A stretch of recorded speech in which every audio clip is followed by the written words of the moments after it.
Welcome to Weekly Digest, where we highlight the works of ministers of government as they push the administration's development agenda. Guyana's oil and gas industry is focusing on more robust auditing systems to ensure continued compliance with internal regulations.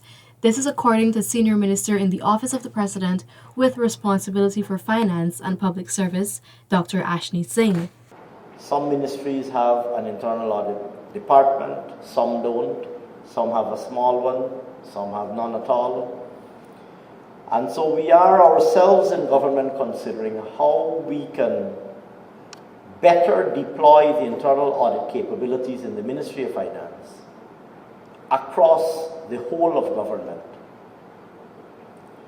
so that we can have a comprehensive whole of government internal audit plan to address, identify critical areas. To enhance accountability, the government of Guyana will soon table the Engineers Bill in the National Assembly.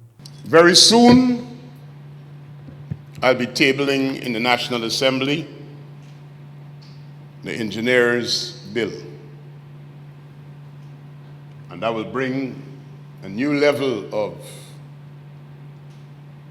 accountability for engineers. And part of that bill will be with how we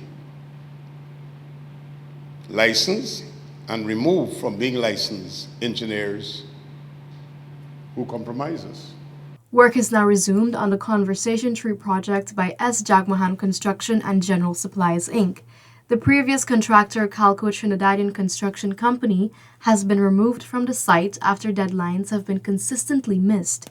In order to get this work done and move expeditiously, the same contractor who was mobilized on the other part of the project, we, the Ministry Government of Guyana, has engaged him to complete the unfinished work that Calco did not do at the same rate that he was working. Extensive rehabilitation and expansion works are being undertaken on Thomas lands to correct the badly deteriorated road.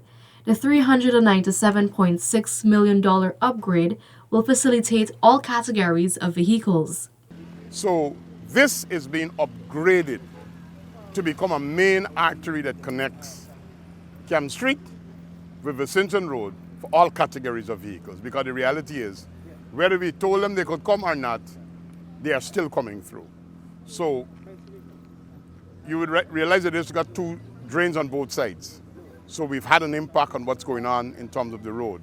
Government is working with the Kokwani Neighborhood Democratic Council to ensure there is transportation for loggers, which is crucial to the community's economy. We'll have to send a tug to bring it out from the Mazaruni to Georgetown. The two engines for it, which are big diesel engines, going to be installed in Georgetown. And then the tug will have to bring it across the Atlantic into the Borbis River and then come down here to Kokwani. It's going to take but a week or more than a week for that to happen. The minister within the Office of the Prime Minister with responsibility for public affairs, Kwame McCoy, announced 3 new housing schemes along the Susdike-Linden Highway. Where we may have to relocate and, of course, to regularize communities. Also, part of this plan is to be able to establish housing schemes, and the Lands and Survey Commission is tasked with that responsibility. And we will have, at least minimally, we're aiming for 3 housing schemes where we'll be able to have people on the highway that may need to be relocated placed in those schemes. Local athletes are being encouraged to take advantage of the opportunities being created to nurture their skills. Minister of Culture, Youth and Sport Charles Ramson made the call following the departure of the 4 elite coaches that assess track and field athletes on the road to Olympics 2028. There is nobody that can turn around and say there hasn't been tremendous movement upwards in some very specific sports. We've narrowed down into our sports academy into 12 areas, 12 core sports. But the players themselves too have to be able to use that to their own advantage. 120 farmers from Pomeroon Region 2 will soon increase their coconut yield after receiving 3,000 Brazilian green dwarf seedlings from the Ministry of Agriculture.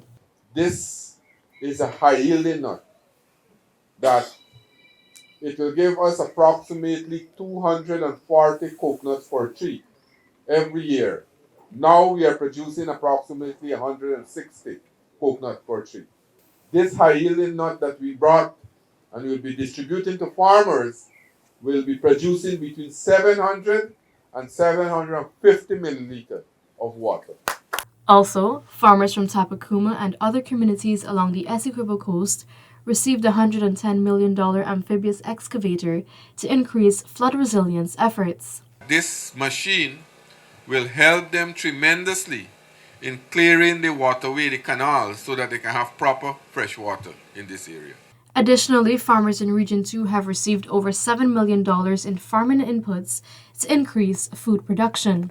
These things will be able to make your activity less labor intensive. You'll have more ease in doing your activity. And we are looking that these simple implements will help you to increase your production and productivity.